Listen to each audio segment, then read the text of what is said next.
He really did go live. The candid moments are always the best ones. But let me tell you what is more candid. Randy Orton makes his way back to the WWE at this year's Survivor Series. Also, we have good idea, bad idea, good for business, bad for business. Will Ospreay officially signs with AEW. That and much more. Today is our Survivor Series 2023 preview show. And that's exactly what we plan to do. Brothers, strap yourselves into your seatbelts because tonight we go for a ride and we go take a trip down memory lane. But just before that, the intro. Houston,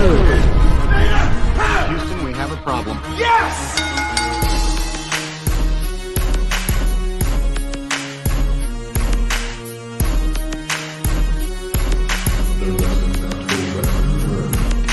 What you gonna do? What you gonna do? What you gonna do? What you gonna do? What you gonna do? What you gonna do? What you gonna do? What you gonna do? Oh yeah.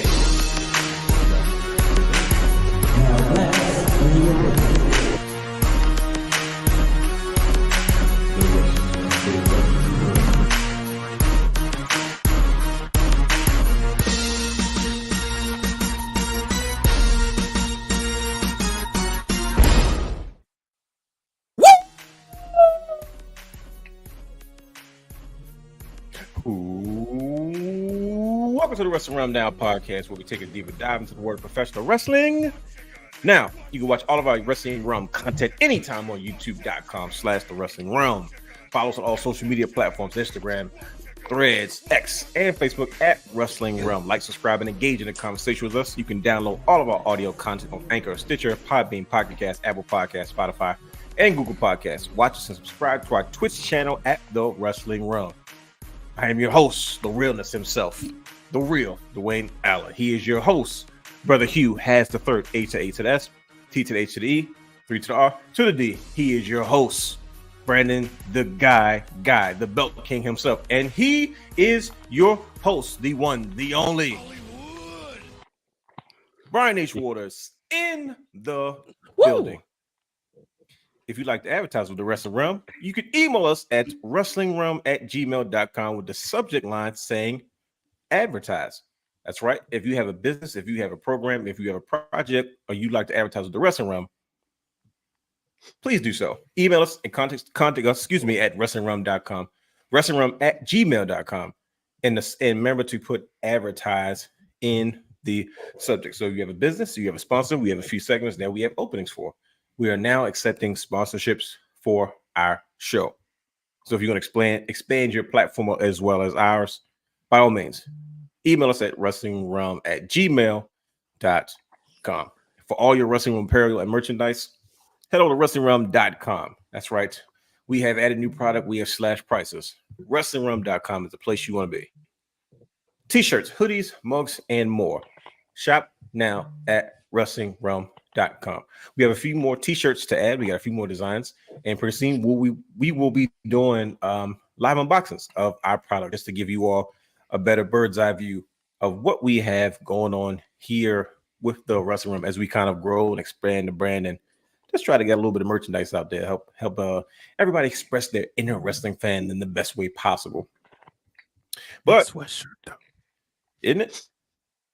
But if you're also looking for ways to express yourself, do so at a live event or concert. And even better, if you're looking to purchase tickets to concerts, live events, sporting events, and more, head over to SeatGeek.com where you can use promo code Wrestling Wrealm for any one-time purchase of $50 or more. That's right. If you are purchasing tickets, most likely you're not going by yourself. It's a good chance it may cost you $50 or more. So do yourself a favor. Why not save yourself $20 using promo code Wrestling Wrealm? And guess what? Brian H. always gives a tip that when you use the one-time code, just use a different address or different email address, and it seems to work just okay. But yes, SeatGeek.com. Survivor Series. Yeah. Dum. Use promo code Wrestling Wrealm. Save yourself $50 or more off your Survivor Series tickets. How appropriate, right? It fits right into what we're doing. Now, this is the part of the show where we usually advertise. Dum. I like that sound effect all of a sudden. Championship culture. Now, if you are listening to this program and you're not watching, there's a coming soon season 2 graphic for Championship Culture. This is the part where Brother Hugh has the third, goes back and forth with the Belt King himself, Brandon the guy about what they can and can't say about season 2, but I'll let the gentlemen do their own bidding as they like to advertise you and give you a heads up for what we have coming for season 2. Brother Hugh, Brandon guy, the Belt King. Yeah, You know got me. anything? I'm closed lip. I'm not telling y'all anything. I'm just gonna point to this box. I'm just gonna point to this box. As Ooh, Brother Hugh whoa. says, he's not saying anything. I see a fresh box over there. You guys notice a fresh box? Because I noticed a fresh box. They Yeah, using it's a it- box. a belt. Yeah, there's. I'm guessing it's a belt. Brian, do you have any ideas what it could possibly be? Does that belt have a story too? I think it does because everybody has a story. Don't. I would say every belt have a story. So yeah, what's in this box might have a story, but I'm gonna keep the box here until season 2. When the box disappears, you'll know that season 2 will be here. All I'm gonna say is you'll be surprised because this is not the only box. Ooh. There's more. Dum dum dum. See, it's just a there's 5 total. dang. That's Whoa, far. 5 what? Five total what? All I'm saying is 5. It's 5 total. Just That's all I'm gonna say about season 2. So those people that are wondering, yes, we already revealed what episode 1 will be. But there are, season 1 was 25 episodes. Season 2 is shaping up to be 25 episodes, 20 of which have already been worked on as we speak.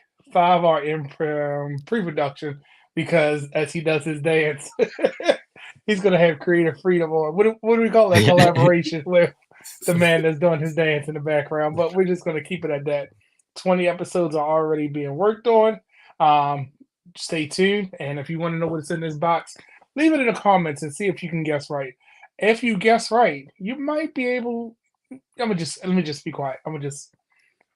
Let's see if somebody can guess right. That's what I'm gonna say. It'll be worth your time if you can guess what's in the box. Hold on, put my guess. I'm putting my guess in the All chat. right, Hold on. You gonna put the guess in the chat? Okay. No, I'm putting my guess in the chat. Here we go. If you say a belt, I'm gonna die. Oh shit! I can't take. I knew it. Oops! Already press enter. Sorry, buddy. He definitely. So, ladies and gentlemen, the realness put it's a belt. I've become But too predictable. Which belt is it? That's the real clue. And what's the His story favorite behind it? winged eagle, the two-tone. Oh We boy. know it's not that. So Brian has just disqualified himself. That's all I'm saying about that. So, if you're excited for season 2, which will be coming soon, I will say one of the early episodes will tell you what's in this box or what's in one of the 5 boxes. So we shall see. I'm looking forward to that. Season 2, ladies and gentlemen, Championship Culture coming soon. But if you want to catch up on everything you have missed from Championship Culture, head over to youtube.com/Wrestling Wrealm and go to the playlist Championship Culture and catch up on all 25 episodes of season 1. Trust me, if you missed it, you don't want to miss all the shenanigery, all the fun these guys are having, and just getting a better idea and education on what it means to be a belt collector in our community, respectively. Led by the one and only, the Belt King himself, Brandon the guy, and his super producer has a third. The man behind the microphone, always so Yes, sir. smooth. Yes, sir. Brother Hugh has And me Dwayne- the Just third. connected. That is me. The way I'm gonna have to tell you, and I didn't think it would happen. I'm Uh-oh. sitting at, how I said 140 or more. I got to change that number, so that's a bad thing. I knew. First of all, who are you kidding? We knew you. Everybody kept saying, I got to stay 140. That please, Brandon, cut it out. I've been Right. trying. I've been trying. TNA's to going to unveil new. No, you haven't. No, you haven't been. You have not been. You haven't. That's true. Okay? That is very true. TNA just. I know just, January they're going to reveal all new belts probably, and it's going to put me in see a the hard fact that you know that date. I didn't even know the date, but of course, the Belt King. Of course, he knows It's the date. It's coming in January. But you know what I'm not excited about, Okay, and I'll say this now: that New Japan, whatever the new title is going to be, you have been fighting against this for a while. I'm not looking forward to whatever New Japan is doing. I'm not looking forward to Tony Khan is doing with this. We're not looking forward to another belt. I And think that we need says to a add lot. segment. We need to add a new segment to the show. I think we need to add Brandon's barbecue like officially because I felt like you. All right. I heard the sizzle. And I felt like you were about to No, go in it's again. I'm Brother not. Hugh, I'm not. I'm am gonna I say, wrong? I Did you heard it. I recognize heard the it too. sizzle? Okay. I heard So it. it's not just Crackling. me. So it's not I'm just just me. gonna wait and see what the Continental Classic is gonna bring. That's all I'm gonna say. Sounds okay. All right. Well, I'm just it's gonna. not a carbon. I'm just It's gonna not a wait. carbon copy of the G1 Climax. That's exactly what it is. It's not. Oh, it's not. No, you kidding me? Tony Brian Khan, H. Waters. What does that logo look like? What does that logo No. remind you of? Tony Khan comes up with all original ideas. He comes So up he with comes all up with new all- material and all original ideas. I don't care what him or Eric Bischoff has to say about it. Can I just say one thing about this? And I'm gonna just say this one thing.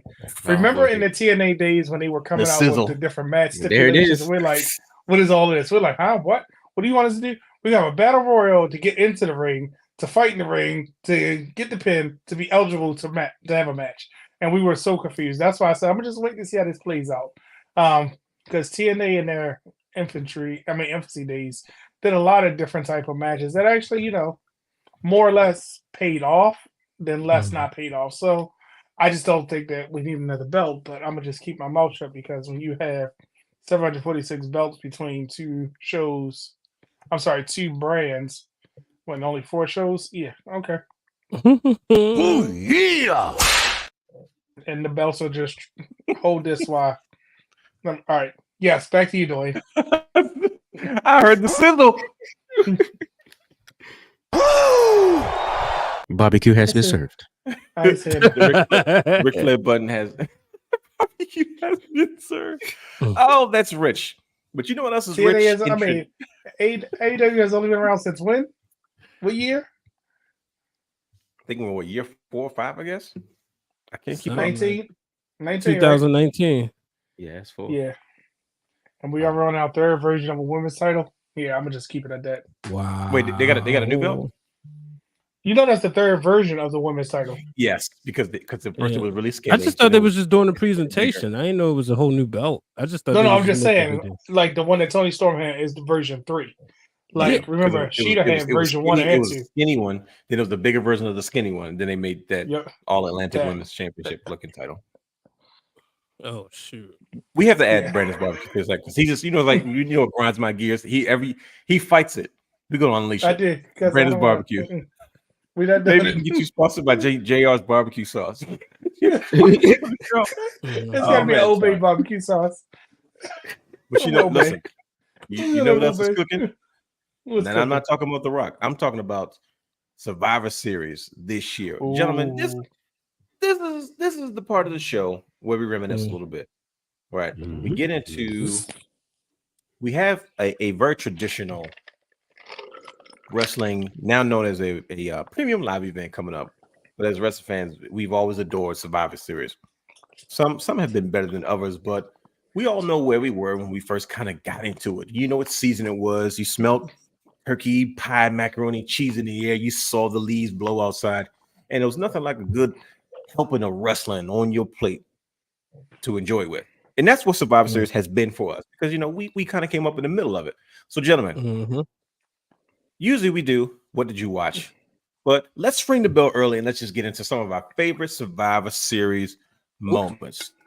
Brian H., let's ring the bell. And there it is. Even better. So, brothers, let's talk Survivor Series. Who wants to go first? This is all I got just thrown up in the air because Brian H. is the historian. I know he is. He has the most intricate, and I'm gonna tell you why. Because Brian H. has this stuff wrapped up in family members, so it's like he can't get rid of these things if he wanted to. So when you have he has moments attached to each one. Of course. Yep. So like his stories become all the better because he has like such a rich history to go with the rich history that he enjoyed. So Brian H., talk to you people. Favorite Survivor Series moments. So I have a lot, but I said I was going to do something different today because I've talked the story about. Shout out to my cousin Mike. I saw my cousin Mike yesterday, and as I was closing out my vacation, so it was good to see him, and it reminded me of watching Survivor Series '92 with his father and my uncle Troy. But seeing I'll be in Chicago, rounding out the year, so I'm excited. I'm gonna go back to the first time I got to experience Survivor Series. on paper, and the reason why I'm bringing this up because I saw somebody say this the other day about he was talking about the Rock. I mean, not the Rock. The night we all thought the Rock was coming, he did. When it was the egg thing. Oh, they got Bro. it real bad. Wasn't that was bad. So just imagine being in the building. Roman beats Big E, and then all of a sudden, everybody's looking towards the back. And they're like, okay. And then if y'all ever, go on YouTube, listen to the arena version of Roman's music, not the one that's on Spotify. Don't ask me how I know the difference. It's a workout. The one with the arena effects. The one with the arena effects. I know what you're talking about because I listen to Cody's arena effects all the time. There's a where have I been? This is the thing. Yeah. And there's a ending part. No, there's a bridge. Brandon knows the better way to music terminology.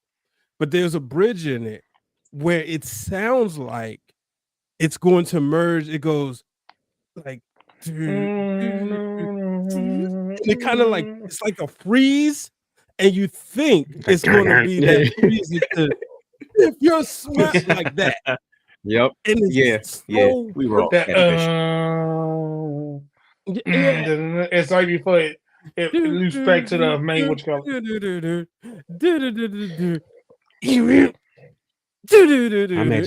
I'm mad y'all on here making sounds. Like you just wasn't. But I said Brad playing on the drums. There's that part. But you knew to talk about though. Yeah. Yeah. It's like it transitions and you're thinking that's the part. And because I've been victim to it twice because they got me at WrestleMania 38 thinking The Rock was gonna come out and set up the next year's WrestleMania in Hollywood. So I always had that memory, and I remember my manager at the time, Cassius. Shout out to Cassius. He was like, "Man, it's weak." Now Cassius is not like a everyday wrestling fan, but he like us. He was an attitude era through and through, huge wrestling fan. So he's hoping to see The Rock. No Rock. And so it's funny. Disappointment. And I know if Krista B was in the chat, she would be cussing me out right now. Oh yeah, you can't talk bad about The Rock around with her. Good gosh. Right. Exactly. But man, when I tell you that was a memory. And just the way that show started off, because Charlotte versus Becky Lynch, and if y'all remember, that's right when they had that belt exchange. Oh, when she threw the belt at her? Yeah. But she threw it down. Yeah. Okay. And that was the same year.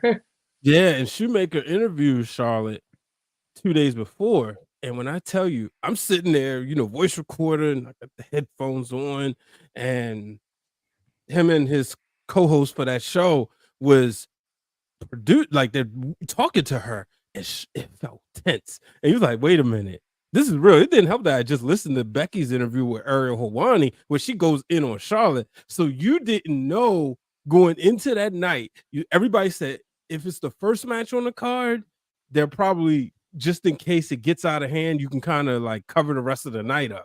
But if it's the main event, then it's all a work, because that's how big that feud was. Like you could have closed it out with Charlotte and Becky. So that's my 2023 memory for Survivor Series, just being in a building in the Barclays Center that night for the 21 Survivor Series. Okay. What about you, brother Brandon? So Survivor Series moments. It's he'll appreciate this one. I think it was Survivor Series. Was it 2000 here? Where he made a mistake in Burton. When he made a mistake in Burricane. Oh, that's terrible. Why would you say that? That's below the belt. And that's what that feud was. Because it came out of nowhere, but that's where Kurt Angle was on the rise. He was fighting Stone Cold. And then I remember it was like all your favorites were just thrown together in the Survivor Series match, because you had the Dudleys and the Hardys versus like Edge and Christian, and was it the Right to Censor at the time?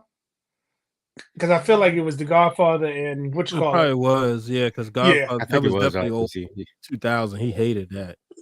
Yeah, and it was like, it seemed like that Survivor Series to me at that time was just every wrestling fan at that moment favorite was on that card.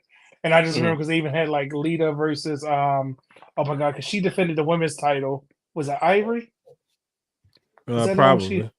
Yeah, but I I'm almost remember it was sure just it was. like everybody's favorite was just there, and I remember Kurt Angle might actually do this, with Stone Cold because that's what he was having that great year. But then William Regal was fighting Hardcore Holly for the European title, and it Well, just felt also like in 2000, Kurt Angle was facing Undertaker. was that 2000? Yeah, So what was Stone because Cold doing? Wait a minute, I might have facing got it Triple H because he had just came back from his neck injury. Okay, I got it mixed up. When did he fight Stone Cold and what you call it? No, so I thought that was the 2000 Survivor Series. 2001 was when he fought when they had the winner take all. Yeah, that was the Undisputed Championship. Okay, Yeah. I thought it was that No, one, but it was no title. That was the Undisputed Championship would be the next month. okay. So Yeah. that was one, but then the other one was I think because the Jinder Mahal experiment failed and they broke the glass and said, "Here, AJ, do this." That whole build up with Brock Lesnar and AJ that year still resonates to me as the most important thing on that Survivor Series. And then the last one, and I'll give you all three of mine because they all within this side of the world. Let it rip. When when AJ again versus Roderick Strong versus Shinsuke, and that's when NXT invaded that. You knew Roderick Strong was good, but he had no character. Yeah. But it was like with those three, that to me was the match. It was like I didn't know I wanted this, but I'm glad I got to see it, and it was so good from start to finish. It was like everybody just meshed well, and it was like everybody complimented their style. And I know I don't have any traditional Survivor Series because I said it last week with the one with the Raw versus SmackDown where Triple H was on the Raw side. He got to fight all his NXT guys. Yeah. That was cool, but I'm talking about the stuff that stands out. I think that those three were my favorite, and especially because you had the lineage of the European title, the lineage of the Intercontinental, and then you got the new, North American Championship, and it was like, oh, we're all on it. They wanted to make sure these are the equivalent to each other. They're all on the same playing field. So I thought that was kind of neat. And that was my theory. I can say more, but No, that was pretty it. good. I mean, I like the fact that everybody has different. This is what I love the most about our show is that everybody has such a different and unique perspective from where they were, but it's like we all relate to each other at the core of it all. It's like, man, this is what Survivor Series meant to me as a wrestling fan. What say you, brother? You talk to your people. What are some of your favorite? Wait a Survivor minute, Series Brian. That was Uh-oh. was the 2000 was the Rikishi thing, wasn't it? With the Rock. Yeah. That wasn't with the I did it Yeah. with the Rock. Was it? Yeah, that was it. It was. Yeah, Okay. that was it. That's what I mean. Everybody's favorite. If whoever was who had wrestled that year was on that Survivor Series card. Yeah, but because that was the year when they first, outside of '98, the first time they didn't have any tradition. They had like one traditional Survivor Series match. I thought it was all 4-mans. Wasn't it 4 and 4? I don't think they had one 5 and 5, did they? It used to be teams of 5 strive to survive. Yeah, but this That year was only way- had 4 and 4. Yeah, they didn't have any 5. Later on, did it they? would just be like '90s. It would just become 4. Okay. Hmm. All right. Thank you, historian. I knew it was something else about that Tell one you, that bro. stuck out. Hold up, yo, real quick. Brian, it's going to fact check you. What's going on, brother? Y'all know Definitely. AEW going 3 hours on Saturday. They're gonna run Rampage and Collision to do the Combat Survivor Series. To have Commander, Jakingo do 746 flips against Eddie Kingston, going to put his Ring of Honor and his New Japan Strong title on the line against insert local talent here to take up time on TV, to have Bro, I Sky don't wanna Blue make look at fun the of TV screen for Tony Storm to have a vignette. Chris somebody's Statler gonna to be- be mad about. Tony Storm does an excellent job, by the way. She does. Yeah. She does. That's her. That's her. I think- That's who. I think she getting into her groove. Like, yep, this is what I want to do, and it works. I didn't know she was that good. She is really, really good. I'm like, okay, you have my attention now. Instead of looking like a, never mind. That's okay. That's all right. Anyway, For Brother 3 Hugh. hours though, during the Survivor Series, right? Yeah, Yep. they're trying to cut the like. Listen, let's bring out AEW because AEW fans won't have AEW there, but they'll still watch WWE to bash it. They're like, no, let's just Let's put our own product on so our fans can stick around with us. But They're gonna be Brother mad Hugh, that your people favorite- WWE have bring out Punk, and they still had an ace in their back pocket. oof, I don't know how that's going to work out. I don't know. So the Rollins is not going to be happy. Neither is Senior Roman. Brother Hugh, I'm curious. They got the wheel spinning in my head. I want to know your favorite Survivor Series moments. If y'all hear the heat on, it's not my house, so please forgive me. You guys hear rumbling? That's hear right. heat? You go set up place. You hear heat? You go remote. You step in. Right. You say, "Look, the realness has to record tonight. We're going live, Wrestling Wrealm, Like, and I'm taking over." I don't even know how to That's turn right. it. Hold on. Let me see if I can. Go ahead, Brother Hugh. Some of your favorite Survivor Series moments. I'm just about to turn this off. All right, so I'm gonna start. You already know. Yeah, we're gonna take it. Brother, you knew exactly where I was You're going. Yeah,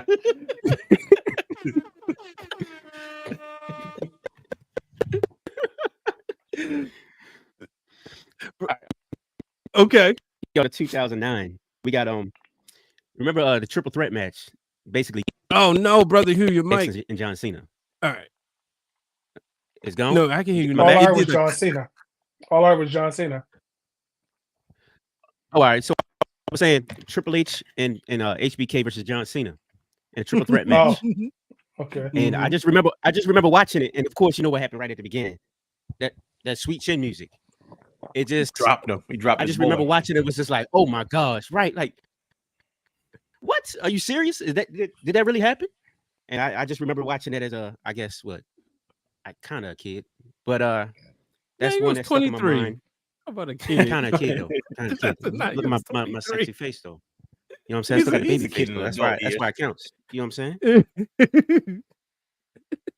I said kind of. That counts.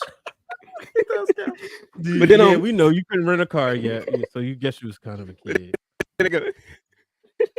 Going to 2003. You know I had to throw my man Kane in there. Oh, come Kane on. buries the Undertaker. Helps Vince McMahon bury the Undertaker. I just Will we expect had anything to, less you know. from you? Kane was getting it. Kane was getting his butt whooped a lot by the Undertaker at that time, and I was so happy that he finally got one up on Taker. Especially that was a biker Taker, or was that Big Evil? What year? 2003. That's when he put Big Evil away. Yeah, that was big. And then he came all back right, at so yeah. WrestleMania. Wow. Okay. Well, the final one is 2014, and you know why I'm going to this one. Uh-oh. Yes, the Survivor Series match. My man Dolph Ziggler did his thing. I knew Bring it swing. I knew it. Brought it out. Yes, I know Sting. Yes, I know Sting showed up, but that I was waiting for a Dolph did Ziggler his thing. moment. He had an amazing mini match with Seth Rollins in that match, and hey, he brought it home for the team. And of course, we had did? that Big Show. What was the heel turn number His 359? Yeah, 16 in the one night. That was his 16th field turn. yeah, that it was. And that night. Mhm. Yeah. Oh, I Just cut nobody. No breaks. You hear me? Just no breaks. I went back today Nope. and watched Mhm. one. So I probably officially closed out my Von Erich rabbit hole because You got to the end of it. I think so. I'll probably find something else, but trust me, I spent a lot of my vacation watching like literally Texas tornado matches, comparing and contrasting Kerry Von Erich in WCCW versus Texas tornado Kerry Von Erich. And you can just see I'm looking at the difference on how he walked to the ring. But and I actually engaged shout out to brother Derek Lewis, a long-time supporter of the Wrestling Wrealm, even going back to Survivor Series 2011. And him and Cal and Corey, I was like, let me call it old heads. Like, I'm watching this match, and the opening card, the team was Ric Flair, Ric Flair, Ted DiBiase. I forgot who the other two people was, but they was going against British Bulldog, former Intercontinental Champion, Bret Hart, former Intercontinental Champion. Oh, he was current at the time, Roddy Piper, and Virgil. So then in the next match, you had Kerry Von Erich like Hacksaw Jim Duggan, Sergeant Slaughter, and I'm like, well, I should say Texas Tornado. I'm like, man, like on paper, he could have been with the A class, considering, but it also showed me like, okay, you're kind of falling off the rails. WWE kind of showing us what they really thought about you. Now it makes sense why he was getting like degraded to just house shows, because like you look at, you got him, Ric Flair, they should be in the same ring, former NWA champions, you know what I mean? But Sure, yeah. it's like it made me understand, like, oh yeah, Virgil did just come out of this feud with Ted DiBiase, and this is also like, this is the 91 Survivor Series, the same night where it opens up, where they go back to what happened on I think it was a Saturday Night Main Event with the Snake and Macho Man. The first, if anything, well, my first wrestling heartbreak was Macho Man losing the title to Ric Flair, but that was like the first thing that scared me. And it's like, Sure, the night Survivor Series was pretty much built on getting ready for Tuesday night in Texas, because they was just gonna give Hogan the belt back. They was just going to give Macho Man his match finally with Jake the Snake. So yeah, I was going back watching that. Right now, I actually have on the 92 Survivor Series, which is a guy will be in the main event. His father, Jey Uso's father, Fatu, teaming with Samu, the head strikers, going against High Energy. I guess that was their name, right? Owen Hart and Coco Beware. Oh, yep. Yeah, but they had the pajama jumpsuits. Bro, never mind. But bro, every time I look at Chad Gable, ever since Brother Hugh said it, I see Owen Hart. Listen to me, it's unreal as far as like just everything. Owen Hart could do literally everything, and I look at Chad Gable and I was like, you know what, brother, you are absolutely right. He can literally do everything. He can work with anybody. He can lose and not make a difference. You know how talented you got to be, and like I said, all due respect to Hugh's guy, Dolph Ziggler. You know how talented you got to be to lose like 5 in a row and it still not hurt you as a performer. Like you don't get typecast, man. You lose 5 in a row in the wrong situation, you'll be buried. But Chad Gable can literally do a little bit of everything. And that's what he reminds me of Owen Hart. Just like Brother Hugh said, though. I have a different twist on Survivor Series, gentlemen. You guys want to hear it? It's very childish, but it's okay because it's me. My favorite Survivor. There's moments, of course, I enjoy. When DX led the team with CM Punk and whoever else was on that team, that Survivor Series was fun for me, because that was probably like peak, like me, like really, really getting back into wrestling again. Not getting back into it, but like really, really, really diving into it, like almost the same way I did when I was younger. But like I said, things like Sting debut on the Survivor Series, big deals. But every time I think about Survivor Series, I think about my first VHS tape, which was the best of Survivor Series. Literally, those tapes were like my early on pro wrestling education. And it wasn't necessarily about the matches, but for me, it was about the moments, because that's what those highlight tapes used to do. They used to take the highlights of each Survivor Series, and they pretty much they would manufacture these tapes and they would take the moments to show you why this Survivor Series was important. And they always took the best moments from each one. I think it was maybe from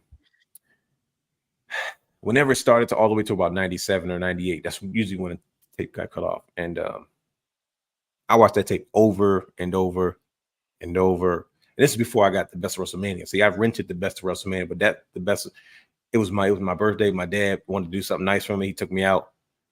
He said, "You want to get one of these tapes?"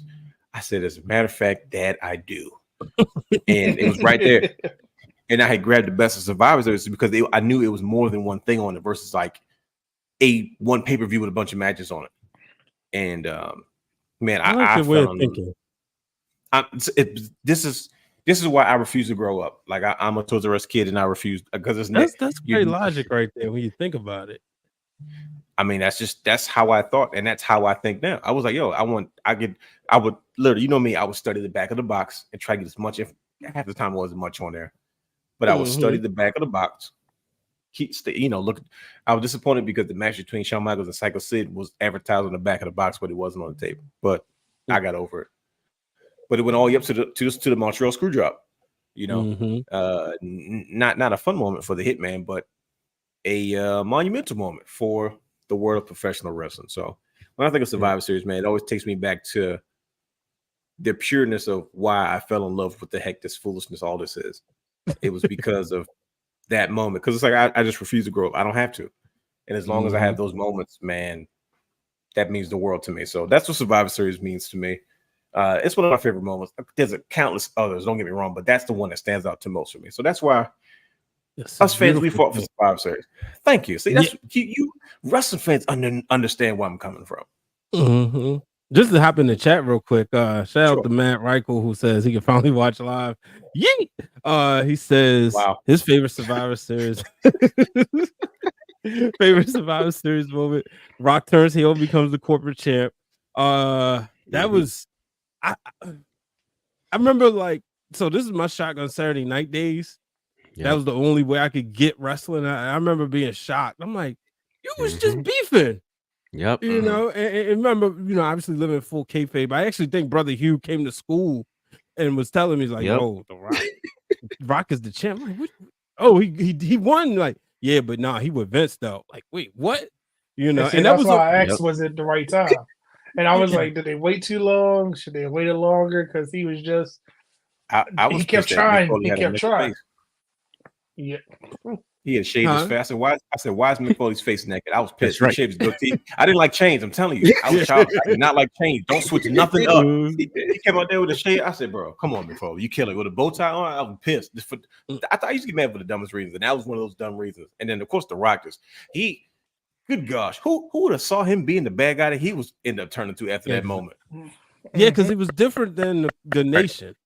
Yeah. You know?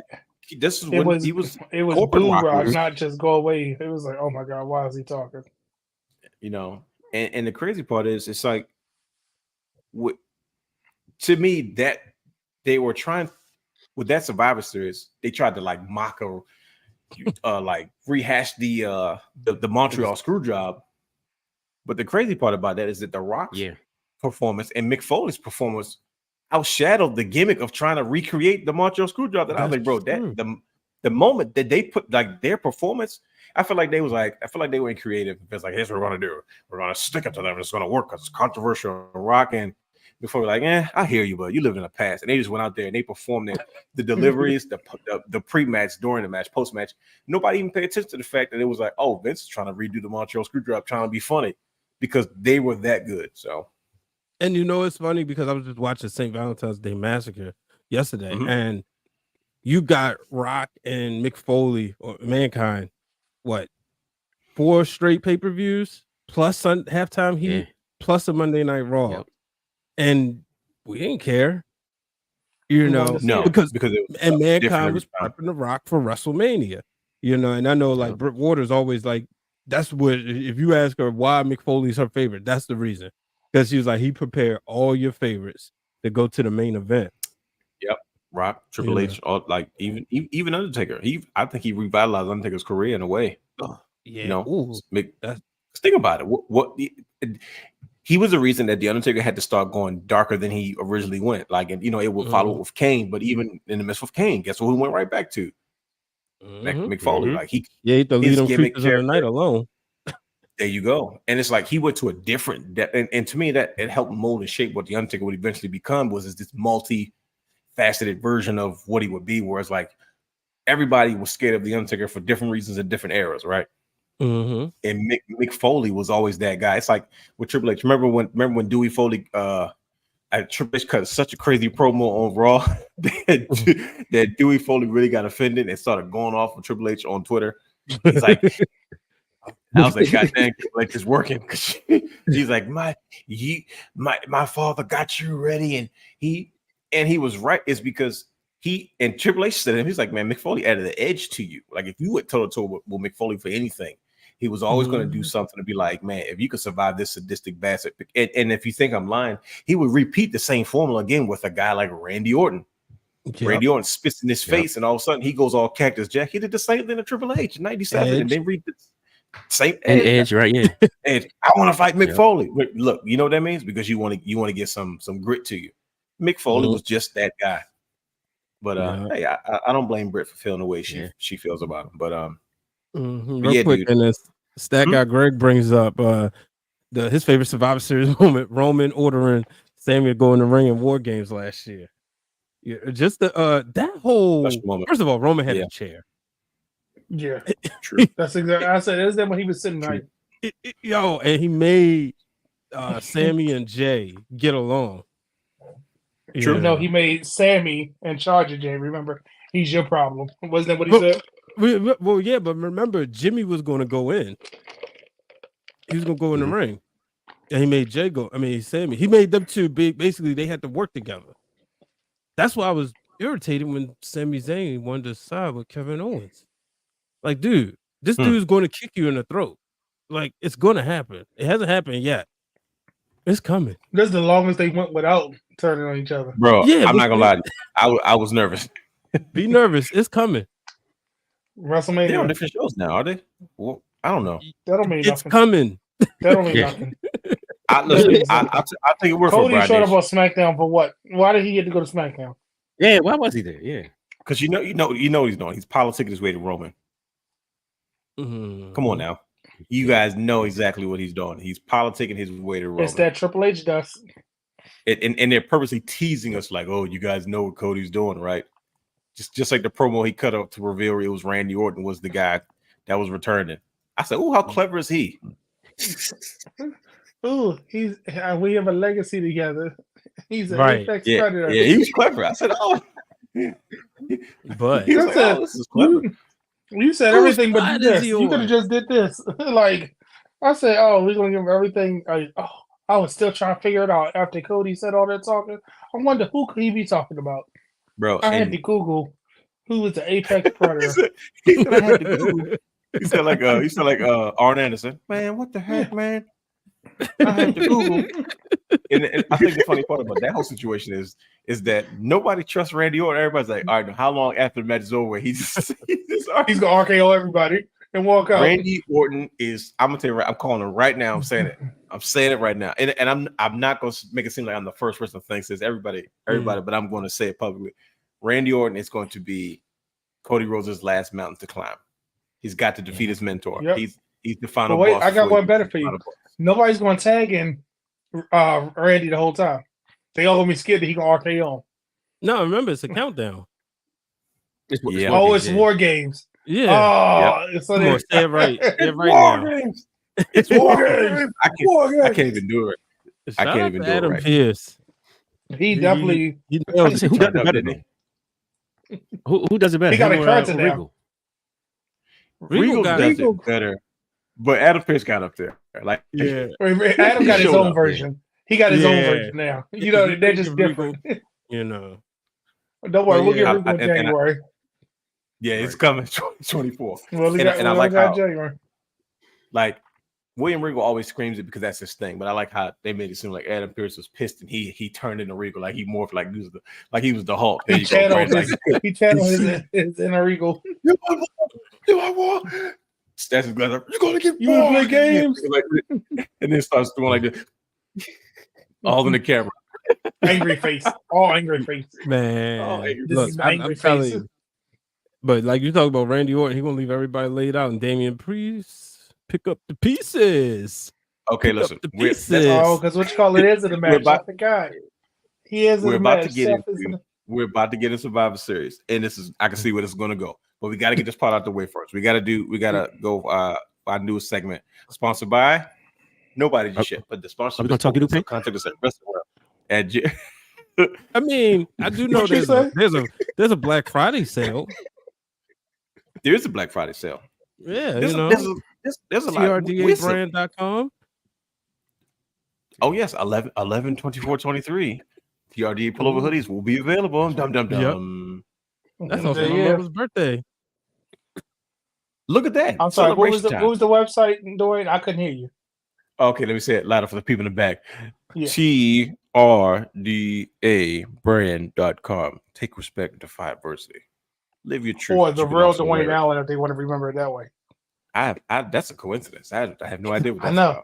about. Well, moving on to our next segment. Good for business, bad for business. Oh yeah, Good for let's get business, into bad this. for business. Sponsored by It's Open. So if you want to sponsor this segment, head over to wrestlingwrealm@gmail.com. put in the subject line advertise. Good for business, bad for business, gentlemen. We started good for business, bad for business, ladies and gentlemen, to discuss some certain things that happen in the world of professional wrestling. And the brothers take a look at it and we decide if it's good for business, bad for business. And today's good for business, bad for business subject and or topic is Brad's gonna love this part. You ready? Has the third. Yep. Will Ospreay signing to AEW. We got to get into this before we get into Survivor Series, the show. But I want to get the brother's thoughts because this is an intriguing signing for a lot of different reasons, and we are all different. And I know we had different perspectives on this, so I like to hear what everybody has to say. Gentlemen, I can't say I'm surprised, but Right. I'm also not sure what this honestly means. Brian H said at the top of the hour, Tony Khan has made it clear he's losing money. He's not getting the return on his investment. Not to mention the prestige of superstars that are signing to AEW kind of fall in line to me a little too soon for my liking. For instance, Jay White. I know a lot of people call him Vanilla Bean. They think but so was Brian Pillman Jr. And look what NXT did with him. He's not like he's featured. He's not world champion, but they made him relevant within a matter of weeks. More than his entire time in AEW. So that there's obviously something to the creative aspect of bringing the best out of particular stars that choose to sign with your company, especially the ones that are maybe a second, third generation or some type of wrestling lineage. But Will Ospreay, one of the biggest global superstars in the world and has been for a while now, has officially decided to come stateside full time. Gentlemen, talk to you, boy. What are you guys thinking about Will Ospreay signing with AEW? Is this good for business or this bad for business? Don't all jump in at once. Well, you know, I feel like everybody's being reserved. Like everybody wants to say something, but everybody's like, how do I put this? Go ahead, Brian H. My good brother Blue from the Mixed Tag Show. I have Who loves AEW, by the way. Yeah, having to peep in the socials just for a little bit this past week, just a tad bit. And I saw that he said that this is a big signing, huge signing, it's the signing, and to the AEW universe, which is probably 10% of WWE universe. That's as big of a signing as Roman Reigns. Okay. And I said, yeah, I can't agree with that. I understood what he was trying to say. He said Roman. Oh, Blue. I smell another debate coming. Yes. Check out the Mixed Tag Show. You see what that is? That's called free publicity. Cross promotion. Cross promotion. Because they family over there. This sounds after him and Jenna. This sounds like CM Punk without the foolishness. See, now you ready to get into it? Go ahead, Brian. I'm gonna just say this: Will Ospreay has signed his fate of being a professional wrestler and not a superstar. Oh, that's the first bomb drop. Simple. He signed his fate as being a professional wrestler, not a superstar. Superstars aren't made in AEW. That's the truth, bro. It hurts. Superstars go to AEW, but they aren't made in AEW. You look at the superstars over there that will be recognized if they walk on the streets. They've all come through WWE. If you're really trying to convince me that Maxwell Jacob Friedman has that big crossover appeal as say an Edge, yeah, okay. Does Edge have a lot of crossover appeal? Not no more. He maybe 10 years ago, but he kind of wore off. And Edge is like, I've been honestly saying, Edge is probably somebody that I wish really didn't come back. I probably would have liked it to be more of a mystery. But I'm just saying during his WWE run, so I know you're telling the truth. Yeah. But you know, their world champion doesn't have over 500,000 followers on Twitter. I'm just saying, yeah. So Will Ospreay, good for business of Will Ospreay, the wrestler. Bad for business if Will Ospreay wants to be a larger than life superstar. That was so eloquently put, Brian H. That was excellent. Now I'm gonna sit back and wait to hear everybody else has to say. That was good. that hurt me. I hate we had these type of conversations. I'm just like, oof, because you want to look at both sides and be unbiased, but it's like, yo, a fact is a fact, and it's like you can't certain things you just can't argue whether you want to or not. Whether how you feel about it is one thing. Okay, I get it. I know you feel that way, but man, there's a whole lot of truth to what you said, Brother Nature. I didn't hear one lie. Brother Hugh, what are you thinking? Good for business, bad for business. Will Ospreay signs of AEW. I say it's kind of like a little bit of both. Okay, all right. Good for business being that we're gonna get. I feel like they have enough talent in AEW to give us quality matches with Will Ospreay. Okay, He has a bunch of different dance partners that he can give us some good quality matches. Mm-hmm. But AEW's booking and like you don't build superstars there or megastars there. No. Yeah. With AEW's booking, like it's always iffy with me. Sure. You know, like I'm not sure if they're gonna take him and use him the right way and elevate him to the status where he needs to be. To be honest, I can't disagree with you because it's a lot of guys go over there for the same reasons, and they all have. I've seen bigger stars go there and fizzle out, and that's no disrespect to Will Ospreay, his talent. I'm just talking about superstars. Yeah, great wrestler. He always has been. Didn't need nobody for that. But it's like this. What is this business really about, though? Is this business about who's the greatest professional wrestler of all time, or is it? Or we talk about the greatest superstar? Even Rick Flair said He said the GOAT to me is the one who's done the most for the business, and he said it's Stone Cold Steve Austin. Because technically it is. Mm-hmm.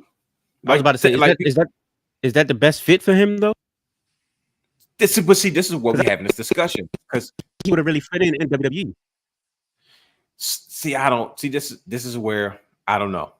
It's tough, Brother Brandon. I'm gonna give my 2 cents at the end because y'all got me messed up, man. I'm just like, oof. So you're gonna hate my approach.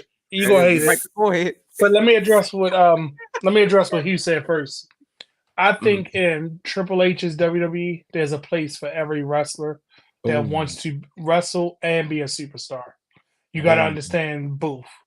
So if Will Ospreay wanted to conserve his body, he would have went to WWE. Yeah. But he has a lot more things that I can respect that he wants to be closer to his home. He doesn't want to pull his kids out of school because we know when you come to WWE, you got to live in the United States. Let's call it what it is. He will work a better schedule. Yeah, so it's a good for him because he keeps his lifestyle. But us as professional wrestling fans, I think that he has just ruined his career because when you look at, and this is why I'm saying this, he still can do other stuff, right? Mm-hmm. But it's not going to be the same Will Ospreay when let's call it right now. Before I tell you why I'm gonna say this, if Jay White goes to New Japan and wrestle right now, his stock has fallen. Nobody's going to want to see him. It's not the same Jay White that left New Japan that we have right now. Ooh. Nobody's going to care. So Jay White comes to MCW. There'll be people that want to see him, but a year ago, it would be twice as many people wanted to see him. So what I'm saying is when it comes to AEW and what people don't realize, and this is for the AEW loyals out there, you have, and I'm going to just name some names because that's what I was writing down. I was going through my bank, right? I'm going to just name some names, and I'm going to tell you why I'm going to say this. Andrade, Pac, Miro, Bandito, Claudio, Ibushi. I'm going to say Matt Taven, Keith Lee. All of these guys proved themselves before they got to AEW. Whether they were mid-carders on the way up to the top, they were names in the indies, or they were names, period, to wrestling fans, right? Mm-hmm. Now it's like a who's who. Where are these people? Every time we see Andrade, we say we want more, right? He only had 2 pay-per-view matches in his whole time here. You mean to tell me when you have a card with 11 stacked matches, you can't find a spot for Andrade? Okay, I'm going to let it be. So now you bring a Jay White in. Remember, Jay White didn't go straight to the title. He got relegated to a tag team, and then he fought a little bit back. It's not the same. But, which I didn't like. Yeah, but here's the kicker. With those same names, one thing Tony Khan will do, and this is where I want wrestlers to start seeing it, if you're not his original, once he figure out what to do with you, he'll push you. Jay Cargill, Julia Hart, Wardlow, Ricky Starks. Once he figures out the sauce for them, Tony, But I'm talking about his originals. Tony Storm. Oh, okay. I'm sorry. Okay, got it. You get what I'm saying? Got Like, if Yeah, you're not yeah, his original, once he figured it out, he gonna push you to the moon. Look at the Mhm. Acclaim. Once he figured it out, he let them run with it. You get what I'm Sure. saying? Somebody else coming in, like look at 2.0. They are a gimmick, and you try to give them a sports entertainment gimmick. If they would have just stayed with the Triple H NXT, they probably would have been in a prominent spot on Raw, SmackDown in the tag team division. But they got coasted over, and now they are afterthought. So Wow. when it comes to Will Ospreay, I think it's bad for the wrestling business because we are now deprived of the Will Ospreay with the insert anywhere in WWE. Because let's be honest, 5 years from now, when he jumps to WWE, or if he wants to jump to WWE, go to NXT. We don't want you on Raw SmackDown. You're not gonna be able to make a debut because you're not gonna make a splash or an impact like AJ Styles did. You're not gonna make an impact like Bobby Lashley did or Drew McIntyre. You're not gonna be a Keith Lee that comes in, even though he was in NXT. It took him not long to get the North American title, and then look what he did. He did something nobody has been able to do in NXT. Granted, while he was there, he was in the Rumble against Brock Lesnar. He was in Survivor Series against Roman. They put him in these spots to say, okay, let's test these waters. Had we not had he who names that we probably can say now, Vince, Keith Lee probably would have been a bigger deal. He goes to AEW, new song. He took his shirt off. Everybody was happy. Now he's gray, and it's like, who's this? This is not our Keith Lee that we love. Same thing with amateur hour. Go ahead. Yeah, I'm sorry. It's just I want the best for Will Ospreay, and I think the best thing was for AEW go get the bigger paycheck because he probably had WWE throwing money at him left and right because they probably wanted him, and he said I got to do what's best for my family, and I applaud him for that because look at Shinsuke. The only reason Shinsuke's still here because he got his whole family with him. Kyrie had to go back because she didn't have her family. Maybe now she's in a better situation where she brought her with her. I do. That's why she left in the first place. Yeah, and I understand. Look at all these people. Like, remember Gunther? Only reason he finally signed to a real WWE deal because his girlfriend could come with him. Well, his wife now. He was like, I'm not signing. Divorced to remarried really, really quick. Yep, and he was not coming because he was like, I'm not leaving my life. So yeah, I think it's overall bad for wrestling, but very good for Will Ospreay. Man, that's another. This is my favorite show. I don't know about you guys. Sorry, I know that was a little long-winded, but I just wanted to. No. I just wanted to point out that you. First of all, you talking to the king of long winds. That I. So trust me. No, your insight is absolutely excellent. Is because I remember when Will Ospreay was beginning to kind of change from being like the best of the super, because that's what he was known for at one point. He was a high flyer. We have a resident high flyer. At one point, it was Ricochet before Ricochet got signed. Because remember, Ricochet was the last indie darling to really get signed. Everybody kept saying, "Well, everybody's in NXT. Who else is out there?" And remember it was AR Fox, but AR Fox couldn't do anything but fly. Him and Shea Strickland, they was just they wasn't. It was a blueprint that people were trying to follow, right? Yep. And then Ricochet came in. He got a bigger push than half the guys that got there before him, right? And then you had Will Ospreay, and I remember he was like, "I'm done with this. I'm gonna put some weight on. I want to be a full size wrestler." Like same thing with Shane Strickland. I remember he was a toothpick. He came out there shimmying. Right. I was like, "Oh, dude is little, but he looks like a wrestler now." Like I was like, "Oh, he beefed up." And Will Ospreay is just. I remember when he was like, "I'm getting out of the junior heavyweight division. I'm gonna focus on being a main event player."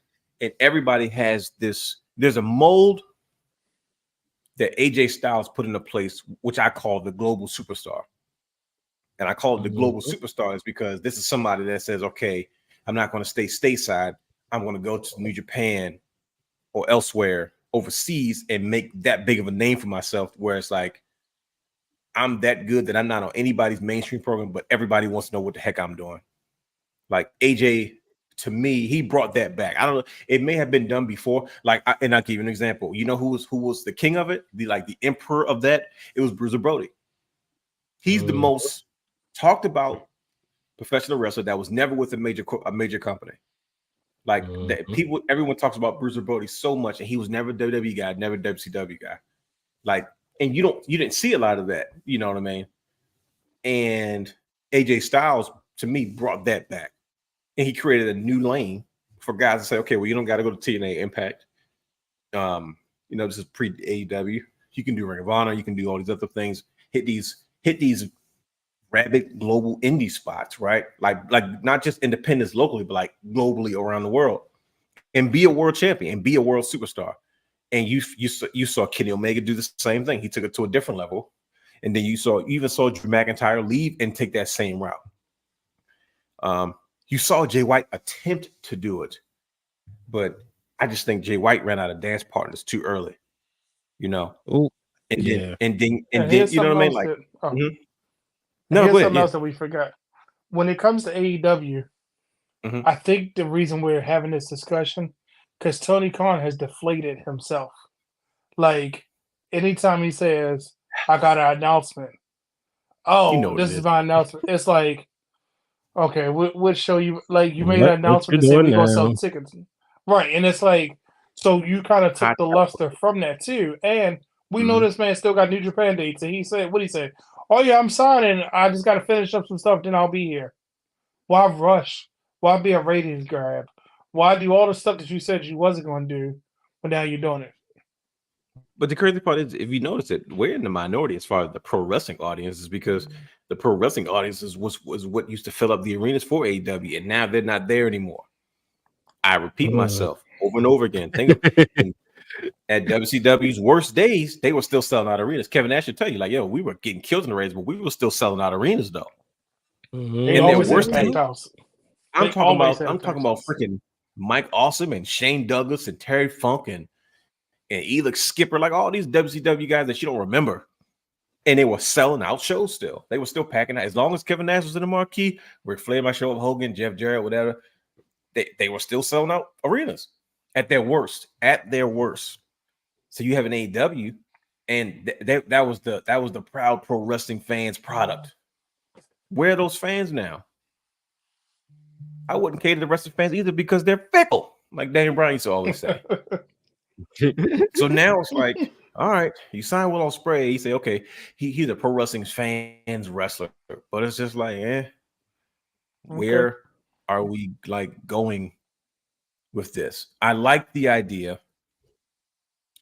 that Will Ospreay can be in another company and get mainstream exposure, but I just don't trust the creative direction that Tony Khan has in place.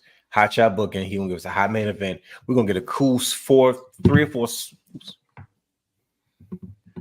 Time out.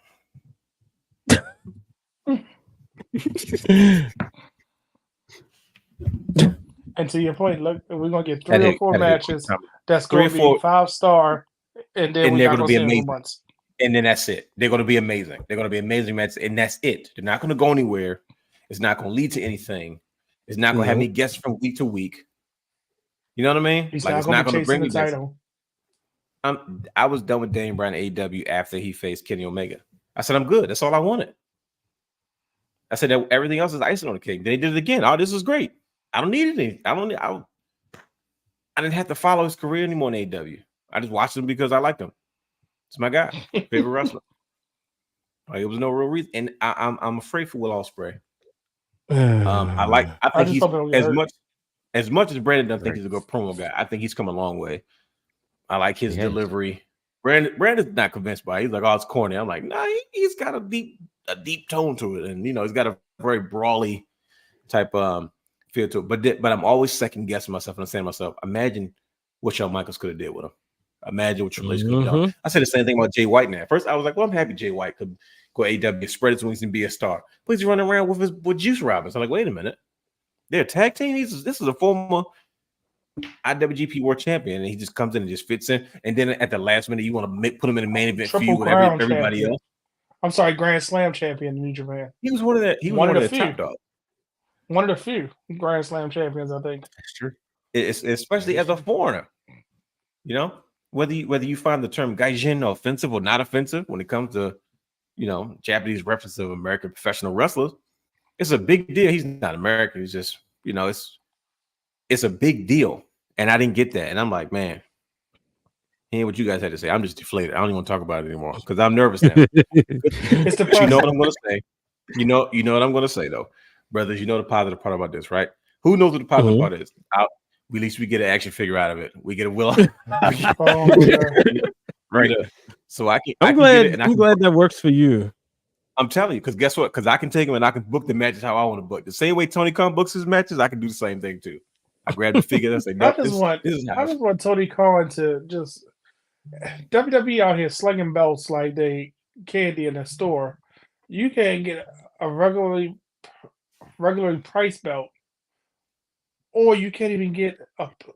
Just get. You said it before we went live. Because they got to pay the price, man. They got to get the money. But you know what? Right. Remember, they were a t-shirt company at first. Showed you some wrestling matches. Their t-shirts ain't been. You know what happened with that, right? Why guys can't produce belts the same way they used to? Is because remember a couple of years ago, remember when Figures Inc. had got it wasn't a lawsuit, but they stopped making WWE belts. Is because WWE went straight to the manufacturer themselves. You know, Figures Inc. Figures Inc. used to be the manufacturer for everybody's belts at one point. Mm-hmm. Like they would do all WWE's belts, and then like WCW had the contract with them, and they did the world title. And I don't think they did the ECW. I don't think they ever did the ECW title. They never did the ECW one. Yeah, because the strap was always different. It felt like a tool belt. You remember that strap, don't you, Brandon? It was like them old weight belts that Hogan used to. I saw that ECW title used to look. But you know, they used to do that. They had the WCW World Title and they had the United States Championship that they used to produce.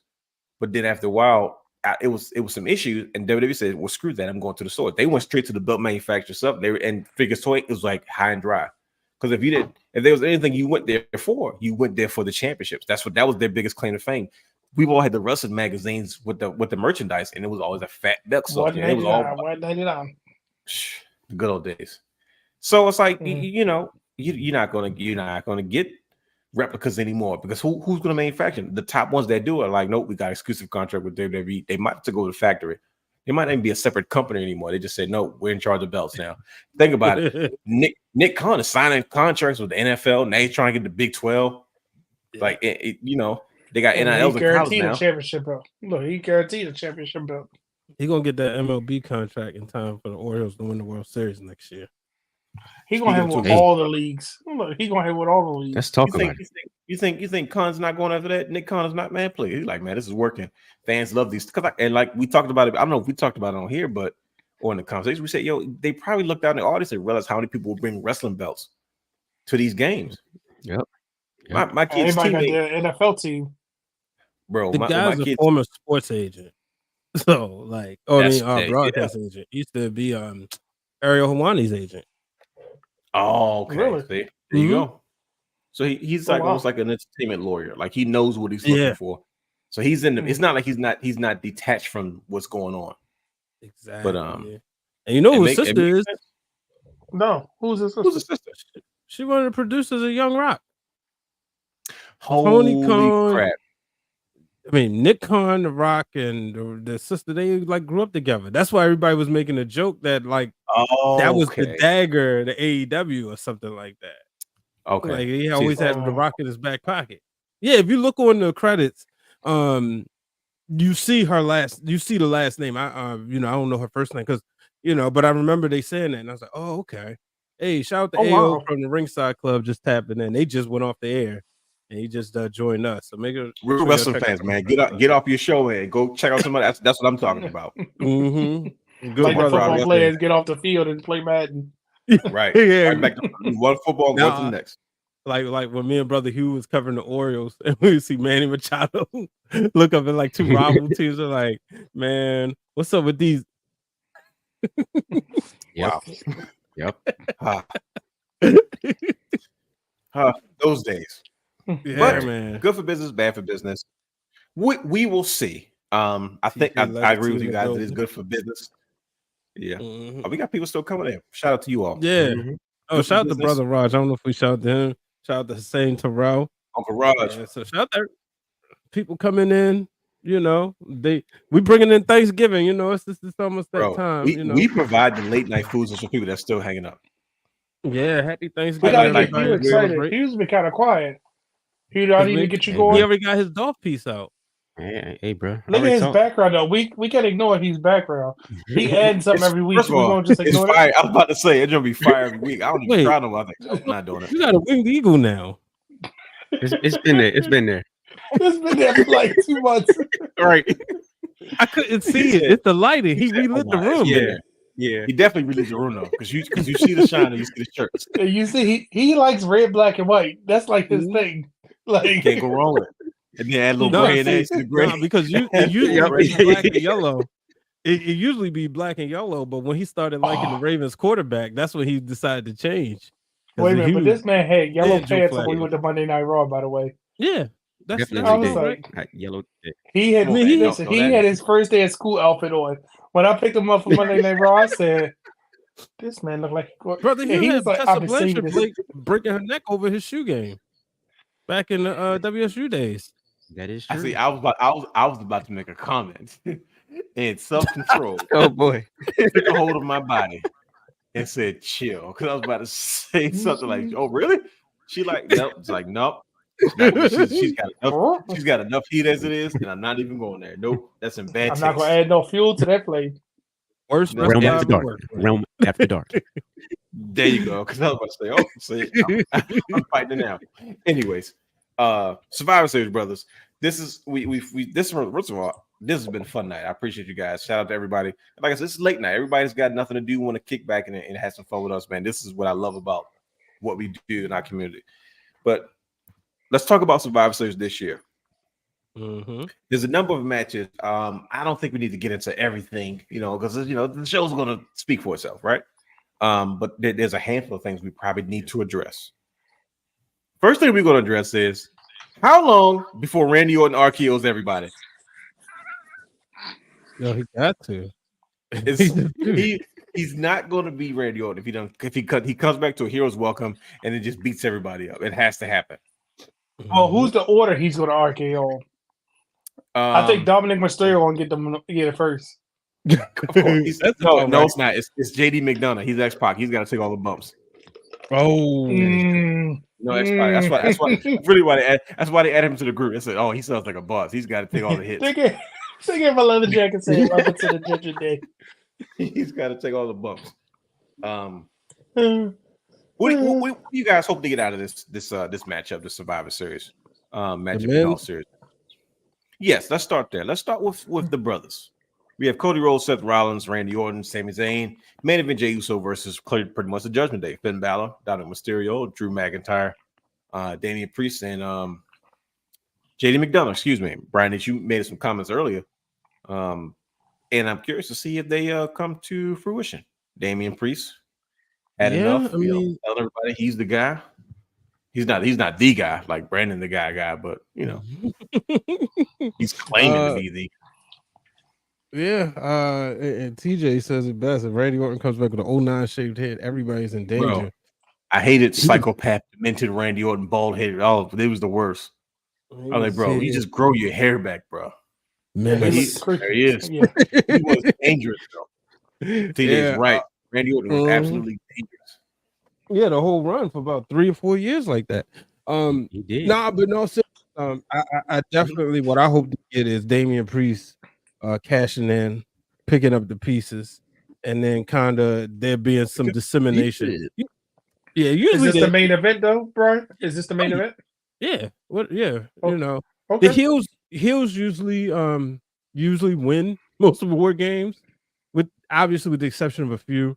We know last year the heels won, and I think this is a babyface women's win, just like last year, mainly because I think we start to see the crumbling of Damage Control, which is really either.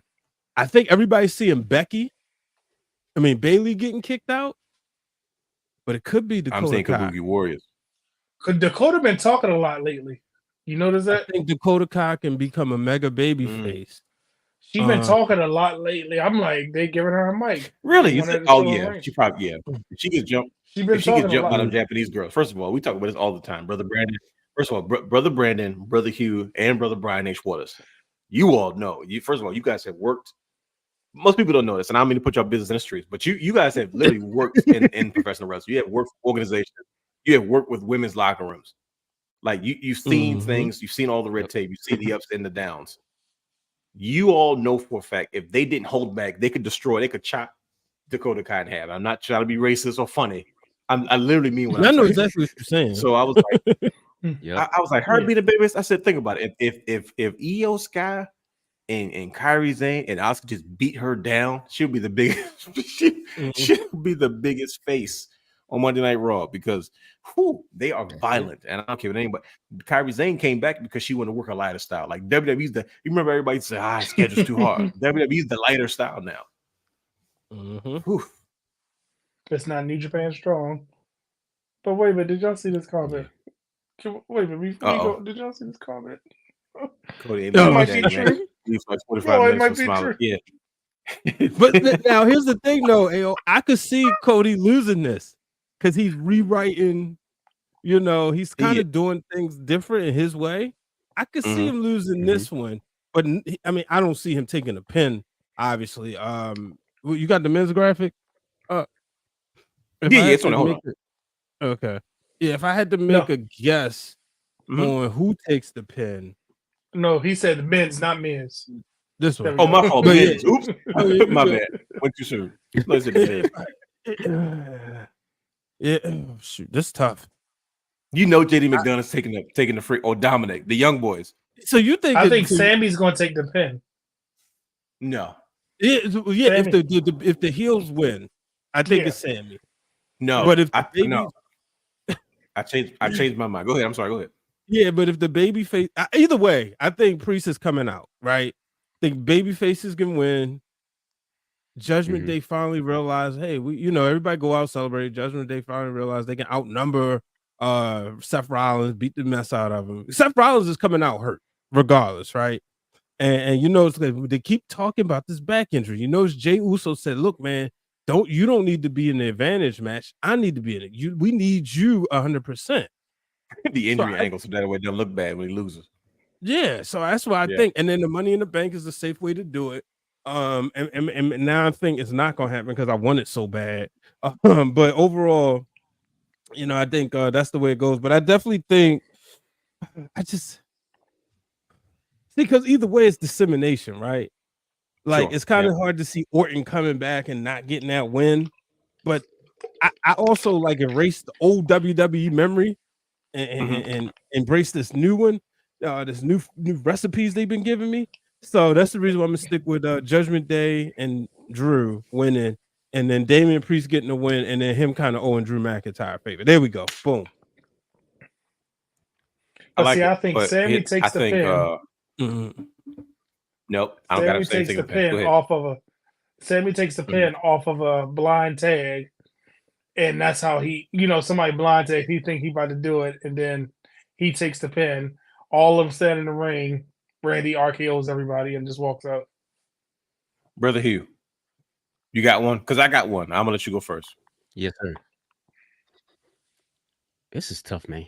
Yeah, it is. See, I was about to say because I'm gonna think.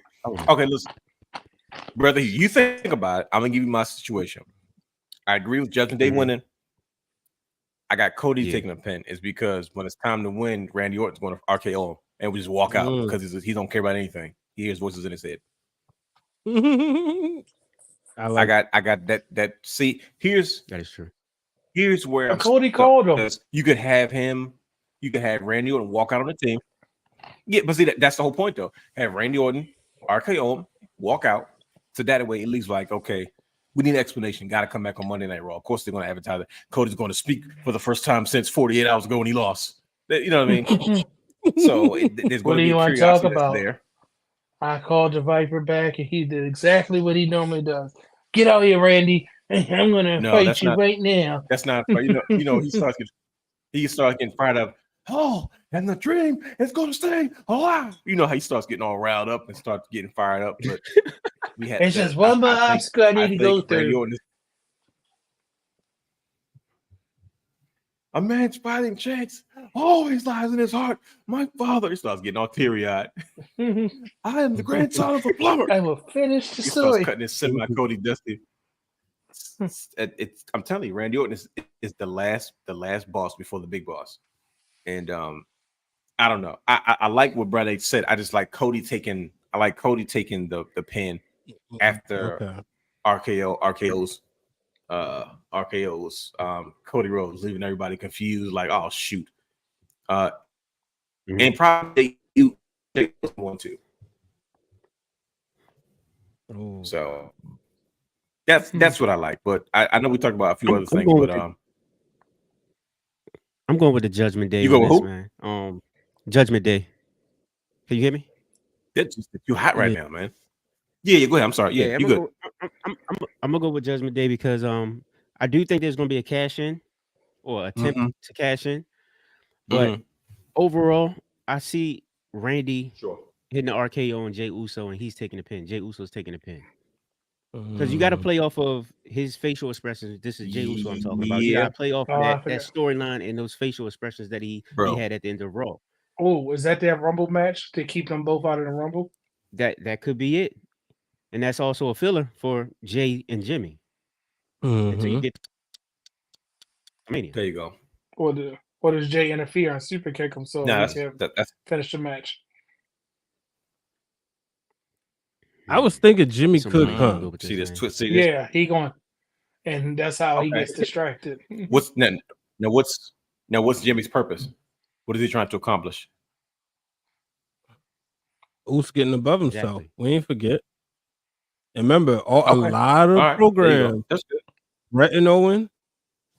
A lot of programs is built on Survivor Series. Yeah, the road to WrestleMania. That's Royal Rumble is there to establish one match for Mania, if you think about it. But this is the road.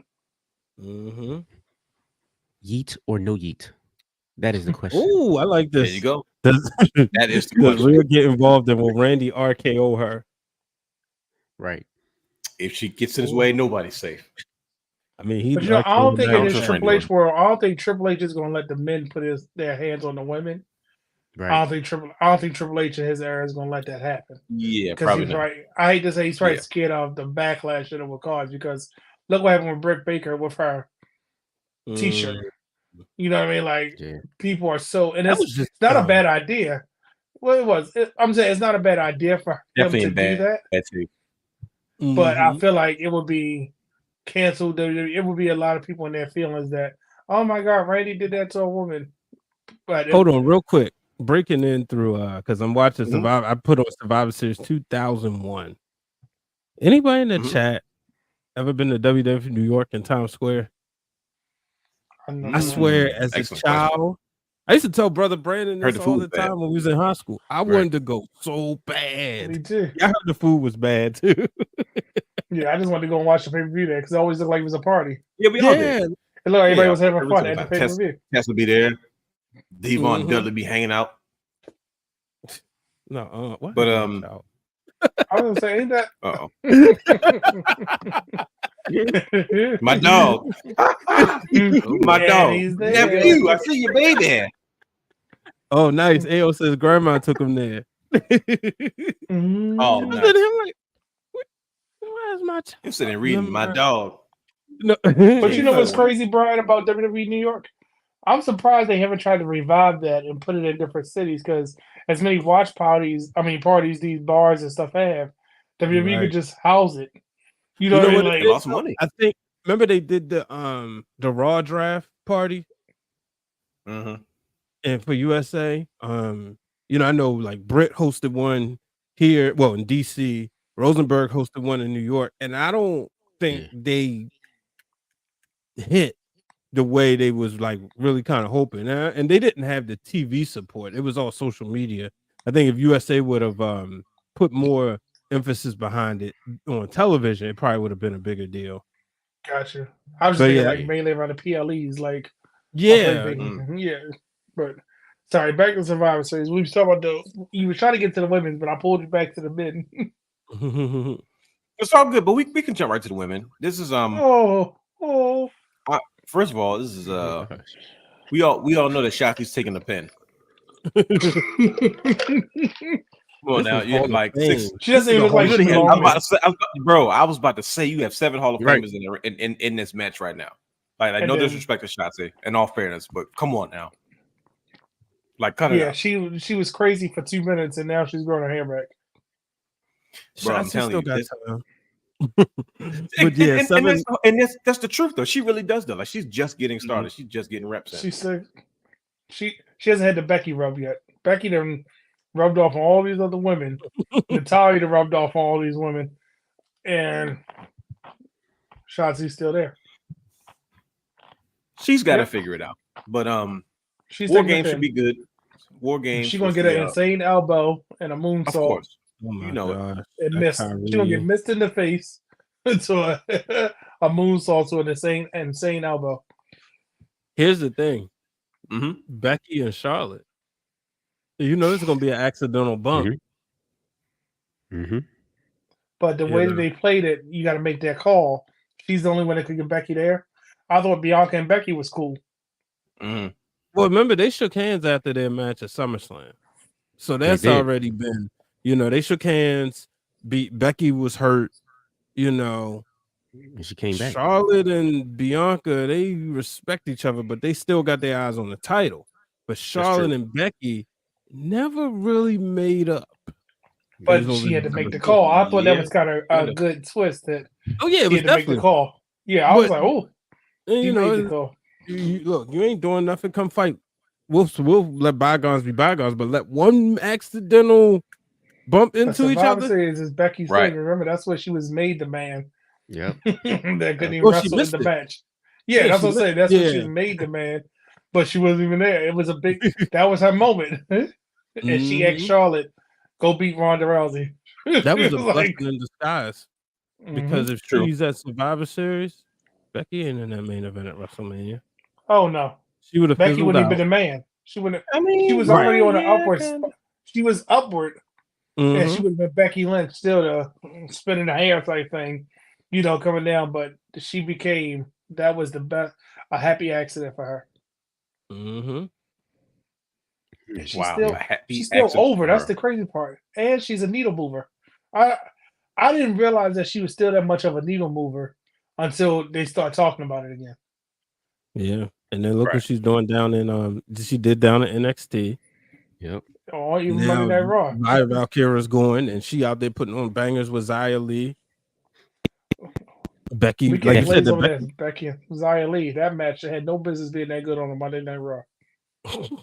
I missed it. I gotta go back and watch it. I remember you were texting like, "Yo, so I need somebody to paint on this match." I was like, "Oh, it must have been."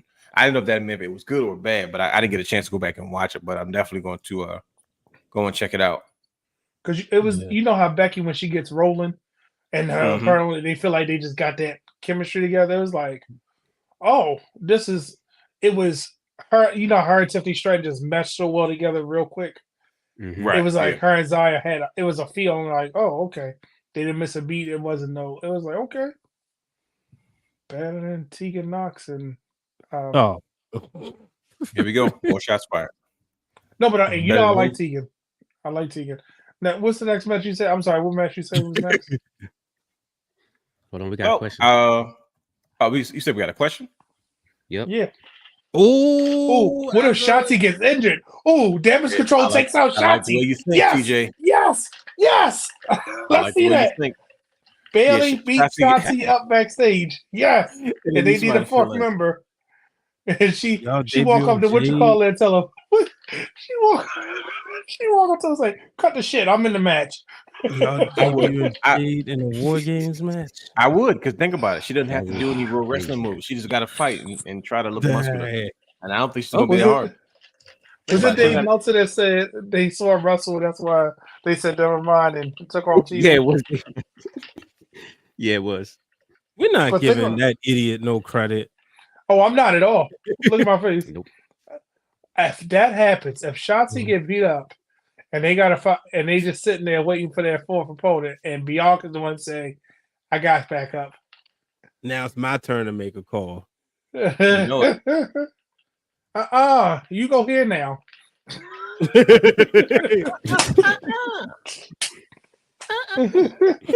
go here now. Yo, that's funny. I gotta watch Survivor Series. I can't wait to see this match. I mean, look, what's happening Saturday night? AEW Collision. What's a better way to stick it to them than to take their homegrown talent that y'all had as a wrestler, and we're gonna make her a superstar? Hey, Jay, I'm gonna need you to bring your gear on Saturday. You ready? We're gonna put you in the match. All right. You ain't So what gotta we're gonna do do? much. You gonna go back there and talk to Jamie Noble. He gonna get the match going. TJ might have something for you to do too. Go talk to him. Yeah, But Bro, you gonna be in they, this they, match, all they right? even put together Go some out there and excellent kill matches it. for these ladies. Yes, go out there and Yes. kill it. Yeah. We got your pyro. You need to work on your entrance. Who is superhero So you she want to be? practicing that interest now. Just wear the Why pink is- and green stuff. What? Do Why? the sorority thing. You know, we Why need is, some clickbaits. why is Brandon scrunching his eyebrows down like Triple H does when he talks? Like, he's like that man, like Triple Yeah, H what do you wanna does do? the same What do thing. you want to do? All right, Do you want to cut a promo after it? All right, we got you. We're gonna film the documentary beforehand. So just be You know, mature it- about what you. WWE Network special.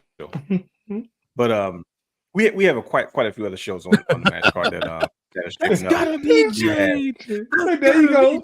There you go, Hugh. I like the way you think, DJ. That's genius. That's the reaction we're gonna have though. Because we kept saying Shanti don't fit, but Yes, I'm you sorry. know what that means. She is a placeholder. Dang it, Shanti. Thank you. Jeremy Crockett says, "How about Shotzi versus Jade?" No, Squash match? I thought we were doing those. We weren't doing squash. No. Shanti got to ride our take to the ring. Mm-mm-mm. I'm still waiting for the toy. I'm waiting for the Funko Pop, actually. I'm I buying don't the think Funko anybody's Pop in gonna a buy tank. it though, man. But That's she tough had call. green hair. Yeah. When her I'm sure Ember she'll- Moon was at NXT, she had hope when they were tag team champions. Mm-hmm. Yeah. Yeah. Survivor But she Series must is be shaping up a to be. You think so? Yeah, she's Brandon? still there. Okay. Well, like I said, Survivor Series is shaping up to be a really good show. We have a lot of other matches on the card. I know we didn't get to. We're not going to have time to get into a whole lot of stuff. It's getting late. But we have Santos Escobar versus Carlito, a much needed match for Santos Escobar. Santos Escobar is one of my favorites, man, since the beginning. I didn't know how I feel about him when he unmasked himself, but it's kind of true what they say that you can only do so much with a mask on, especially in Lucha Libre. But Santos Escobar has got to Santos. This is why they hired Carlito back. You know what I mean? To be the vet in these situations like this. This is what AEW is missing. They need these type of matches with these old dogs that said, I used to think about it. Everything that Santos Escobar is turning into Carlito was already. You know what I mean? So it's almost like a passing of the torch, man. Y'all gonna just ignore that he keeps saying that man name like that? Bro, when Carlito said that, I flipped. I said, oh, snap. Is that how you pronounce it? I said, I'm not saying no other way from now on. Santos Escobar. But yeah, I'm expecting Santos to show off in this match, and if he doesn't, I'm going to be extremely disappointed. But I think he takes things to the next level. The greatest intercontinental champion of all time versus Gunther. See what I did there? So you got thought I was talking about. I like that. That was smooth, wasn't it? Wasn't that smooth? Yeah. That was. I love think this how- is gonna be the Miz gonna remind you. Hey, y'all you forgot who I was. You've He been gonna saying remind that. you. You and Brian should be saying that a lot. He gonna be white strap Miz. Watch. He gonna have. I That's think what this we're is when calling them Gunther now. We drops it. call them white strap mids from that era. Yep. I think this is when Gunther drops it because he got to get to the rumble. He got to get to the world title. And you think he dropped it? If the crazy I part, think if he he dropped drops it to Miz, it's going to send Miz back to the main event. Yeah. That's almost counterproductive. I don't think you could even do that, to be honest with you. Miz is going to be too Well, old. when you say that, then I don't want him to drop it. Damn it. I'm telling you, Dang it. Miz is going to go right That's- because Miz has a way of carving his way out in that main event scene where it's like, dang, we got to reshape what we're doing now because Miz is starting to get hot. Like we wrote a story for Gunther a year ago, but things changed. That's the problem with writing those things that early. But I think Jey Uso would be the one to defeat him. But this is gonna be Gunther, good. really? Yeah. Not But Chad. you could go Chad again. But if you want to solidify like Jey Uso, this run he's on, without giving him a world title, a win over Gunther would be, just as big. Because either pretty much. Yeah, whoever beats him, it's got to be believable, but it's gonna be a big deal. And I think it would be best to be somebody who hasn't been an IC champion, because you want that title to still take on, kind of legacy. make somebody. Yeah. Mm-hmm. But the Triple H does, he's erasing, he's making his own history. So Miz winning this will erase Chris Jericho, his reigns. Exactly. Yeah, kind of. Exactly. Yeah, so you think about Yep. Triple H is making his own reigns and putting his own step. That's the only reason I think it's time for the Miz to get it. And yeah, if the Miz gets it, he drops it to somebody else later on, or he runs with it. So I don't know. It's so hard. It also Do you sets mind- up Gunther. It also sets up Gunther to win the Rumble. Yep. Yeah, that's kind of You because think he you needs look to at win it, the Rumble? I think he's the favorite to win the Rumble. It's because think about it. Yeah. He broke the record last year. He was Mm-hmm. the longest Rumble winner guy, whatever the case may be. And he lasted. First of all, the match was supposed to be about Cody, but yet we got like Gunther looked like $1 million in that match. Mm-hmm. He know did what I a mean? Rhea Ripley. No, didn't she come in at number 1 too?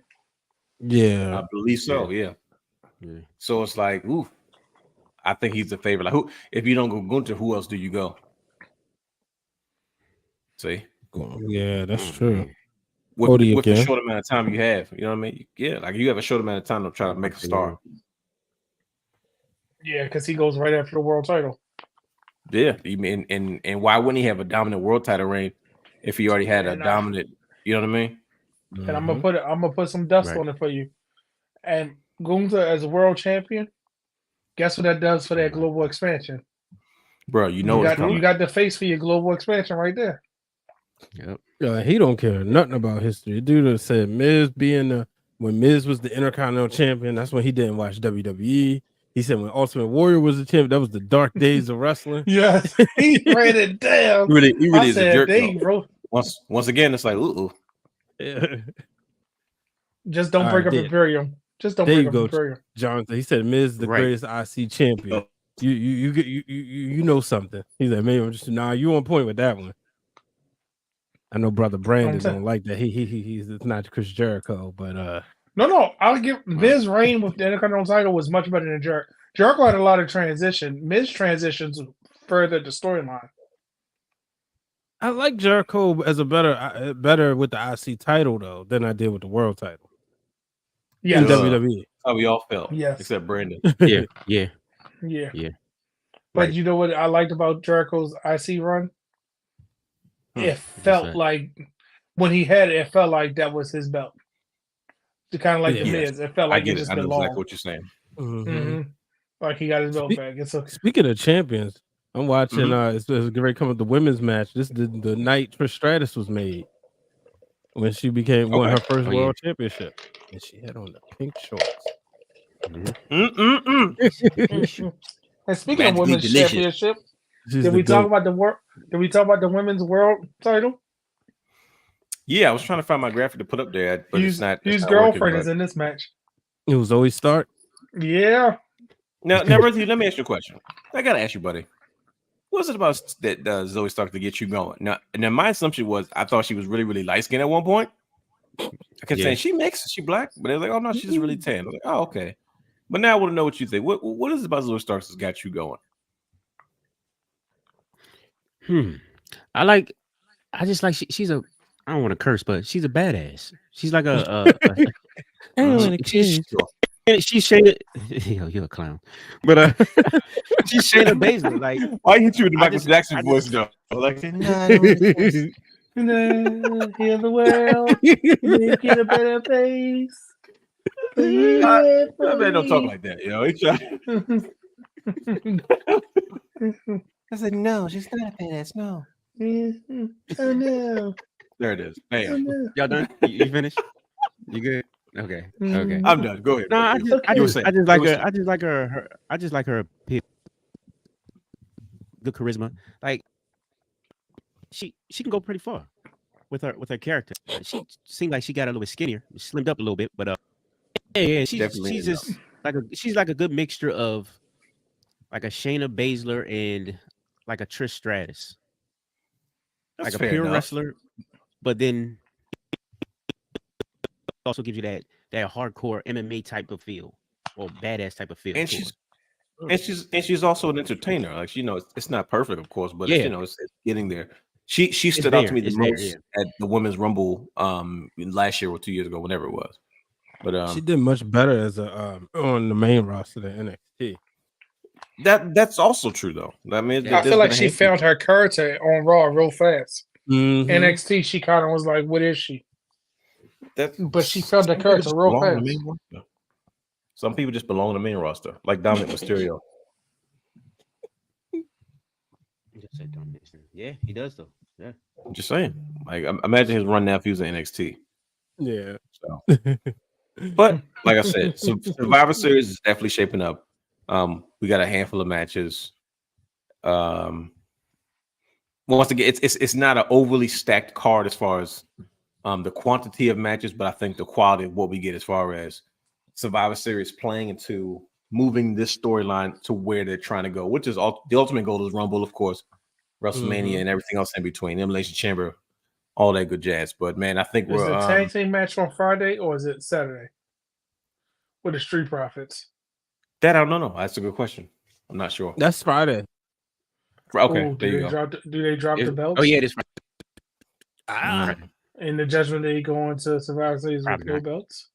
I was thinking that. I was really thinking that. I would not be surprised, especially to run the Street Profits on. Yeah, and Bobby and the young folks, and you see B Fab trying to get in the mix. It's probably the best thing for her, to be honest with you. I think she has something there. It's just not cultivated, but yeah. I mean, she was still so young when she got like in the game. Bingo. You know, I always felt Hit Row was called up way too fast. Ooh, but well, you know, Vince had to fill his token. Brandon, shut up. We don't have enough black people on the roster right now. When they came back, they should have been on hip hop stuff. Come on with it. They should have been, you know, on what's that called? Next Level. You know, Level Up. Yeah, Level Up. But to each his own. No, I agree. But like I said, it is what it is. We're not going to hop on that too much because this is a joyous time of year. This is our favorite fall fun fest of wrestling that we call Survivor Series, brothers. I know we talk moments. AO asked, did anybody? Do y'all have favorite Survivor Series years? Like me is 98, even though it's the tournament. It's something about like every year I always gravitate to rewatching that one, and then 2001 because it was the end of the the alliance. But that was probably because that was my first wrestling DVD. So I always just remember like constantly watching it. But do y'all have favorite Survivor Series years as a whole? 94. Oh, that's a good one. Oh wow, he went all the way back. It just, for some reason, where I was at the time, it was just that was fall wrestling like that. Like, you know what I mean? Like, like this, Brian, I know because this majority of your stories have this same thing. I don't have as many as you do, so it's just like literally every time when I think Survivor Series, that's the image I see. That's the music that plays. That's the smells that I'm smelling. Those are the things that I remember hearing. You know what I mean? And Is it also because you being a younger brother, you sympathize with Owen? I know Brett's your guy. It was so dramatic the way they did it, though. Because before, it was the first time I really learned about Bret Hart's family history. Like, I knew he come from a wrestler, but to see all his brothers, I was like, oh, he's got a lot of brothers. Oh, well, you talking about 93? That was 93. I mean, I'm just saying in general. That's where I'm coming from. So seeing it in 93 and then what happened in 94. Yeah. Okay, got you. My fault. You know what I mean? To me, that's the way. That's when I figured out what was going on. I was in kindergarten. I was like, yo, because once again, me and my brother used to fight all the time, and I was like, oh snap, I think I'm Owen Hart, but I was a Bret Hart guy, so it was conflicting for me. Going into 94, I was like, okay, I know what's going on here. Like, I'm all locked in. I can, you know what I mean? I was ready for it. But yeah, it's just, I don't know, man. It's just one of those things for me. But yeah, that's crazy. I remember my grandmother ordering the 93 Survivor Series and watching that in her room. And I just remember, for a while, I was mad, come on, Owen, why you had to get eliminated? You just had to do that dumb stuff, knocking Bret over. This could have been a clean, I wanted a clean sweep. And he ruined it. Bro, he was pissed. He was kicking the ropes. I don't know why. I feel like that's the first time I've seen somebody kick the ropes before as a kid. And, you look back on certain things when as a kid, all of a sudden you're like, bro, what's up with that? I was like, yo, he's kicking the ropes. And then he kicked Bret's leg out of his leg 2 months later at the Royal Rumble. Owen Hart was a special talent, man. I tell you, unbelievable. Well, Man, But we yeah, gotta brothers, change I'm telling you, that's literally as I said it, I was thinking that, but I just didn't say it out loud. But it. is anything you guys? He says it where every time Ospreay was like, it made me want to hit up McDonald's for a 20-piece nugget. I'm not gonna lie to you. I was like, remember those chicken nugget commercials crazy. with little puppets. Every time he Yeah. said it, I was like, man, I want to Yeah. be. I don't know why I was like, wonder what the puppets would think about being called it, like, because I felt like he was being offensive. But to me, the nugget was a real thing because like I used to see the McDonald's commercials. They was real puppets. Like I was a puppet guy, That's what I was. and I was like, oh thinking. man, like god dang, Owen Hart, you sitting there talking about these Muppets like this. Jeez, leave the nuggets alone. I'm not a nugget. Mhm. Of course, here comes story time to realness. My idiot brother. First of all, my brother lies. He used to lie to me for no good reason with a straight face. This is my last story because story time to realness. Here we go. So I'm watching once again Live Wire. You got to catch up on everything. Yeah. I'm like, bro, why is Owen Hart saying I'm not a nugget? My brother goes and tells me, oh, well, because Shawn Michaels was out there and he really wanted to cuss, but he had to catch himself and he couldn't. He was just, and what came out was you nugget. And ever since then, they've been calling him nugget. I was like, oh, stat, he almost cussed on TV. Like I'm like blown away by it. My brother just lies. This is lies about anything. He used to tell me all kinds of stuff that just wasn't real. And I used to believe it with a straight face. But yeah, that's my short story time of realness about Owen Hart nugget story. But stupid to Bob, you lie. He's not watching, so it's okay. But if he does watch it, don't tell him because he's too big for me to try to fight him at this point. He lost like 40 pounds. I don't feel like it. I'm still pissed off anyway. But I'm not going to use this time to talk about Man, personal vendettas. you at least My take brother. a shot for that belt until you get the winged eagle. Bro, it is your duty. Until you get the big eagle, it is you your have duty. no idea. If listen, No, bro, because I feel the pain for you. If I never had a shot, that the way you had the shot, you was right there, bro. I never got that close ever again. 20 years later, bro. I never got that close again. And this chump, we had a chance that my mother said, I don't care what y'all do with y'all money. It was a green light. No. God rest her soul. My grandmother talked him out of it. And it's my fault because I shouldn't have said it up in front. I should have waited till mama went upstairs and then said something to her. But no, he's showing off. He trying to be the gold. I need to save money for college. I ain't save money for college. Didn't save no money for college. He was a sophomore in high school talking about he got to save money for college.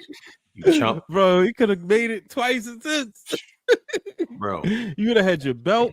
You'd have had your title defense. You would still have the thing. I Listen think you would outlast him.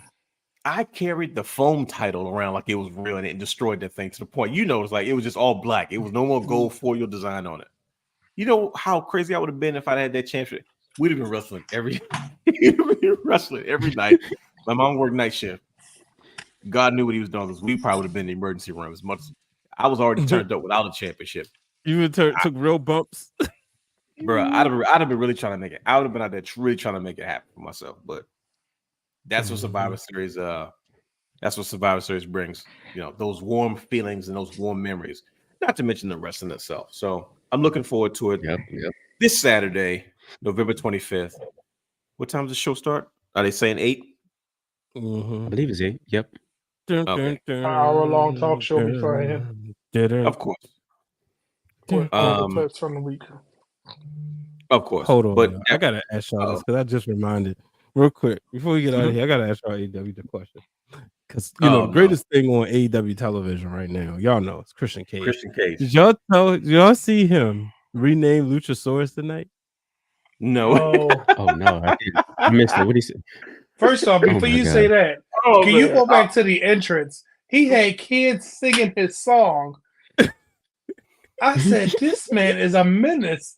And then he had to count down all those different words he said because he's the patriarch of AEW. I said, oh my God, this man is psycho. Yes. What is Luchasaurus' real name? What is his new name? Kill Switch. Kill Switch. Oh my gosh. Is it his move? Yeah. He said it was branded. I'm going to rechristen. It was like he should have just said rechristening them. But he said rechristening Nick Wayne and Luchasaurus. And he made Luchasaurus get on his knees and say, he said, get on your knees. You will now be known as Kill Switch.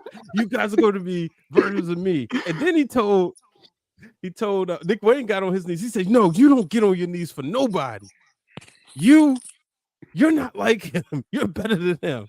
Stand up, because you are now known as the prodigy, Nick Wayne." And then, then his mother came out there. Luchasaurus knocked over his mother, and then so then Christian was about to Kill Switch hit her with a concerto, and Nick Wayne was sitting there, but then he gave him the chair, and then Edge came out.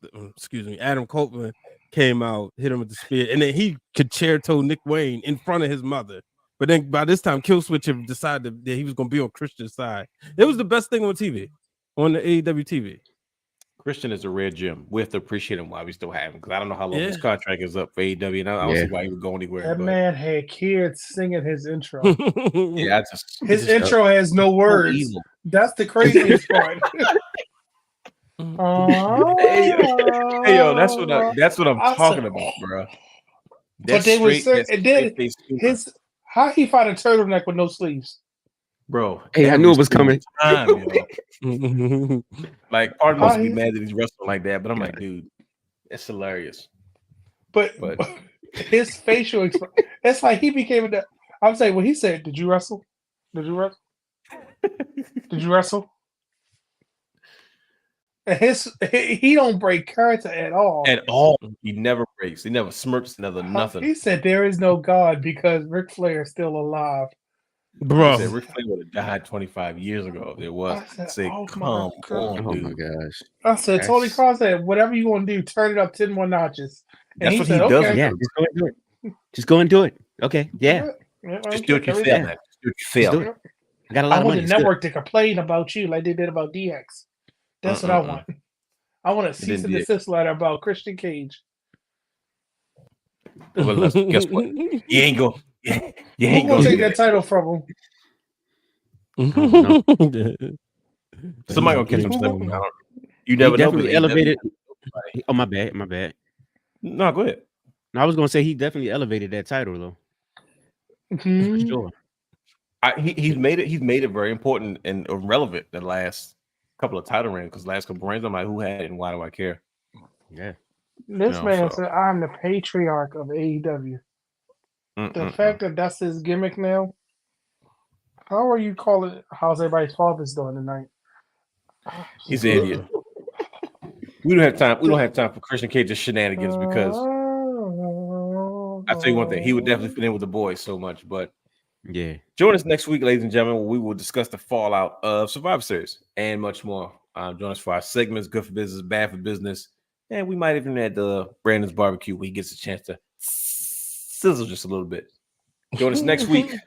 Same Wrestling Wrealm time, same Wrestling Wrealm channel, same Wrestling Wrealm place. I've been on Batman Kick Lily, but join us next week, ladies and gentlemen. Hey here. Uh-oh. Go ahead, Joey. See, there he is. We out of here. We out. Peace out, ladies and gentlemen. Join us next week. We'll see you then. Peace out.